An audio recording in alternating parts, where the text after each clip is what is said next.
Mwongozo wa Spika. Mheshimiwa Spika, baada ya kauli hizo tumesoma kwenye vyombo vya habari ikiwemo gazeti la Mwananchi la tarehe 31 mwezi Januari na vyombo vingine mbalimbali vya habari vikiripoti kwamba wabunge hao wameitwa TAKUKURU, na gazeti la Mwananchi linamnukuu mkurugenzi mkuu wa TAKUKURU kwamba lugha aliyoitumia ni kwamba atawafuata kwa ajili ya kupata taarifa. Mheshimiwa Spika, hatua hii licha ya kuweza kuonekana kwamba ina nia njema, lakini ina hatari ya kuweka rejea, kwa maana ya precedent, kwamba vyombo vya dola na mamlaka nyingine kinyume na ibara ya 100 kifungu cha kwanza ikisomwa sambamba na kifungu cha 3 cha sheria ya kinga, madaraka na haki za bunge, ambavyo hivi vyote kwa pamoja vinawapa wabunge uhuru wa kujadili na vinazuia mamlaka nyingine zozote zile kuhoji yanayotendeka ndani ya bunge hili. Sasa Mheshimiwa Naibu Spika, naomba muongozo utuongoze kwa sababu ya kuhakikisha kwamba hatua hii haiwezi kutumika huko baadaye kuwatisha au kuwanyima uhuru wa bunge kutoa mawazo yao. Asante. Asante Mheshimiwa Mbunge. Mheshimiwa Bunge amesema Mheshimiwa Shaibu Ado kwa kanuni ya 79 akiomba mwongozo wa kiti. Sasa mwongozo wa kiti, kwanza kanuni ya 79 naomba niisome. Mbunge anaweza kusimama wakati wote ambapo hakuna mbunge mwingine anayesema na kuomba mwongozo wa Spika kuhusu jambo ambalo limetokea bungeni mapema, ili Spika atoe ufafanuzi kama jambo hilo linaruhusiwa ama haliruhusiwi kwa mujibu wa kanuni na taratibu za bunge, na majibu ya Spika yatatolewa papo hapo au baadaye kadri atakavyoona inafaa. Kwa kuwa jambo hili halijatokea mapema leo na kama linaruhusiwa haliruhusiwi, sasa halijatokea leo mapema bungeni. Kwa hiyo mwongozo wa kiti ndio huo. Hilo jambo kiti hakina taarifa nazo kwa sasa, basi kapata taarifa inafuatia, lakini kwa kimsingi wa kanuni hii jambo hilo halijatokea leo mapema. Huu ndio mwongozo wa kiti. Nashukuru sana. Mheshimiwa Timothy Jeffrey, swali nyongeza. Asante Mheshimiwa Naibu Spika kwa kunipa nafasi ya kuuliza swali la nyongeza. Mheshimiwa Naibu Spika, tarehe 29 ya mwezi wa 10 mwaka 2025 jimboni Kawe vilichomwa vituo vya polisi vitatu. Kwetu sisi wanakawe jambo hili tunalichukulia kama jambo la dharura. Je, ni lini serikali itajenga vituo hivi ili kurejesha hali huduma ya kipolisi katika maeneo husika? Naibu Waziri, majibu. Mheshimiwa Naibu Spika, kwa ruhusa yako na kwa niaba ya Mheshimiwa Waziri wa Mambo ya Ndani ya Nchi, naomba nimjibu swali lake Mheshimiwa Timothy kama ifuatavyo. Ni kweli kwamba tarehe 29 mwezi wa 10 2025 kulitokea uharibifu wa mali mbalimbali za serikali ikiwepo baadhi ya vituo vya polisi katika baadhi ya maeneo. Mheshimiwa Naibu Spika, naomba nimwambie Mheshimiwa Timothy kwamba serikali inaendelea kukamilisha kazi ya tathmini na kuja na mpango wa dharura wa kuona namna gani ya kuweza kurejesha huduma kwenye maeneo husika. Asante Mheshimiwa Naibu Waziri, nakushukuru sana kwa majibu ya waheshimiwa wabunge. Tuendelee Wizara ya Maji. Mheshimiwa Aza Hilal Hamad, mbunge wa Itwangi, sasa ulize swali lake. Mheshimiwa Aza Hilal Hamad anauliza, je, lini serikali itaanza utekelezaji wa mradi wa maji vijiji 18 vya Tinde Package? Swali hilo linajibiwa na Mheshimiwa Naibu Waziri Mhandisi Kundo Mathew.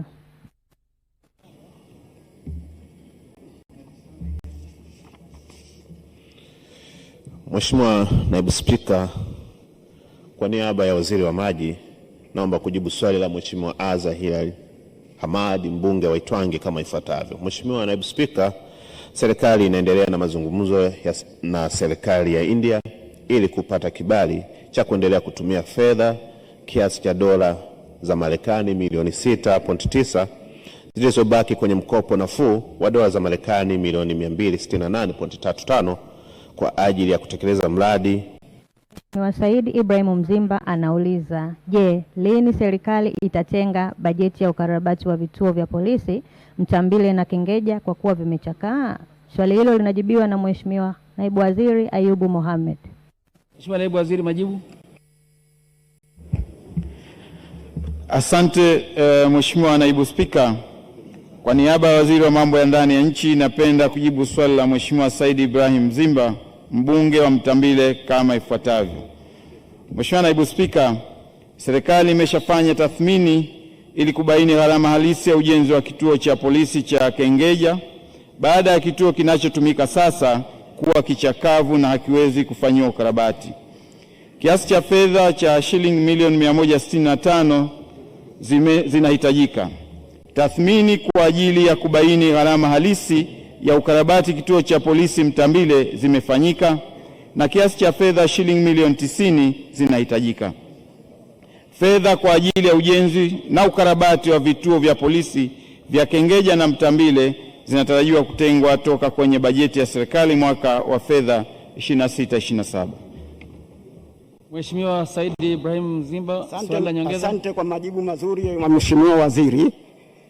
Kwa kuwa vituo hivi vinahudumiwa na ndugu zetu wa polisi ambao wanafanya kazi kubwa sana ya kulinda nchi yetu, je, Mheshimiwa Waziri, upo tayari kuambatana nami kwenda jimbo la Mtambile kujionea hali halisi ya makazi ya polisi wetu hawa? Mheshimiwa Naibu Waziri, majibu.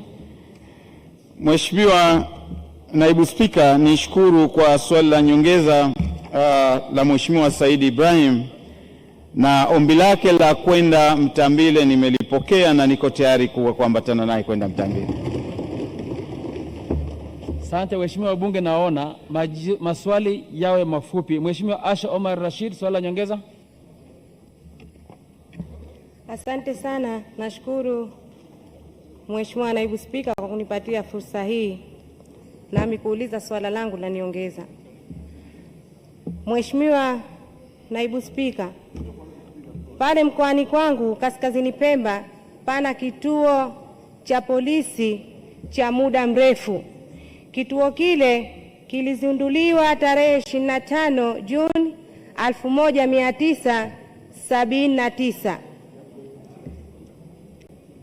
Mheshimiwa Naibu Spika, kwa kuongezeka wananchi katika mkoa huu wa Kaskazini Pemba, je, ni lini serikali itajenga vituo vya polisi katika wilaya ya Micheweni na wilaya ya mkoa wa Kaskazini Pemba pamoja na jengo la RPC wa mkoa wa Kaskazini Pemba? Mheshimiwa mbunge, swali la nyongeza ni moja. Kwa hiyo Mheshimiwa Waziri, Naibu Waziri, jibu swali moja. Asante Mheshimiwa Naibu Spika.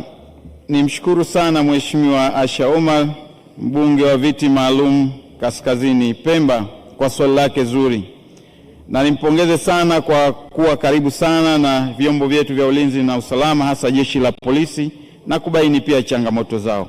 Mheshimiwa Naibu Spika, nilieleza katika majibu yangu ya msingi wakati nikijibu wiki iliyopita kwamba kwa upande wa ujenzi wa vituo vya polisi vya mkoa tulikuwa tunakiri kwamba tuna mikoa 5 ambayo ilikuwa haina vituo vya polisi, lakini kwa upande wake alikuwa anaongelea zaidi kuhakikisha kwamba tunafanya ukarabati wa jengo la RPC katika mkoa wa Kaskazini Pemba, ambalo hilo nalo lipo kwenye mpango wa ukarabati kama ambavyo tunaendelea nao kwa sasa. Tuna miradi 56 ya ukarabati nchi nzima katika ngazi na nyanja na maeneo mbalimbali.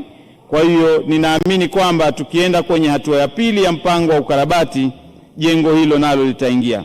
Lakini kwa upande wa yale majengo mawili ya wilaya, kwa maana ya wilaya Wete na wilaya ya Micheweni Kaskazini Pemba, nayo yapo kwenye majengo 75 ambayo kwa sasa ama yapo kwenye hatua ya ukarabati ama ujenzi upya kwa wilaya zetu 75 za nchi nzima. Mheshimiwa Naibu Spika, kwa sasa serikali kupitia jeshi la polisi tupo kwenye hatua ya kukamilisha mpango mkakati wa miaka 5 ijayo. Wakati tukiendelea na hatua hiyo, tunaendelea vile vile kutathmini hali ya majengo ya vituo vya polisi, makazi ya askari na maeneo mengine yakiwemo hospitali na majengo ya mazoezi ya vikosi vyetu vya Field Force na mengineyo. Nitambue, Mheshimiwa Naibu Spika, wapo wabunge wengi ambao wamehitaji ama kujengewa au kufanyia ukarabati vituo vya polisi. Na kwa ruhusa yako naomba nitambue Mheshimiwa Florence George Samis, Mheshimiwa wa Kigoma, ambaye amehitaji hilo. Mheshimiwa Isaac Joseph Kaprino au Kadogo, na yeye wa Munduli amehitaji hilo, natambua pia hitaji lake.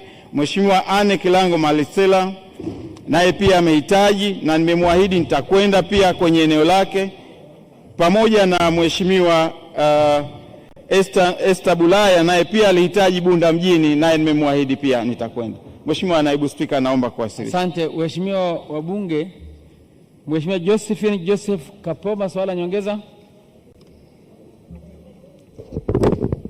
Mheshimiwa Naibu Spika, nilikuwa nina swali dogo la nyongeza. Mheshimiwa Naibu Waziri, kama ikikupendeza utalijibu au utalichukua. Wilaya yetu ya Malinyi tumekuwa tuna shida ya gereza la mahabusu kwa muda mrefu sana. Eneo limepatikana, lakini kumekuwa kuna ucheleweshaji wa kukamilisha, ambayo inawapelekea wahusika kusafiri umbali mrefu sana kwenda wilaya ya Uranga. Je, serikali ina mpango gani wa kukamilisha swala hili? Asante. Naibu Waziri, majibu. Mheshimiwa Naibu Spika, naomba nimfahamu vizuri amekusudia mahabusu ya polisi au ya gereza ili niweze kujibu vizuri. Mheshimiwa mbunge. Mahabusu ya gereza. Mheshimiwa Naibu Spika, tulikuwa tunaongelea kuhusu suala la jeshi la polisi, lakini kwa sababu magereza nayo ni sehemu ya Wizara ya Mambo ya Ndani ya Nchi, lakini naomba tu nimjibu Mheshimiwa Kapombe kama ifuatavyo.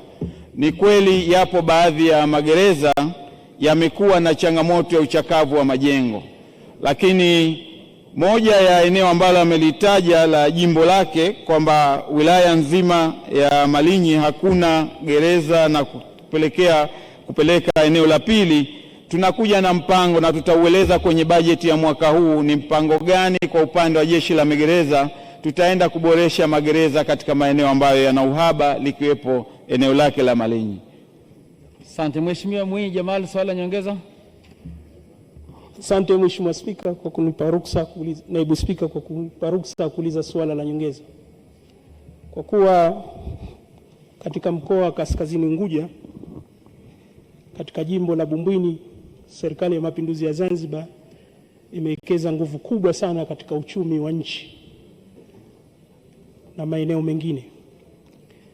Je, haoni sasa kuna haja ya kujengwa kituo kikubwa cha polisi katika jimbo hilo kutokana na uchumi wa nchi ulivyokuwa?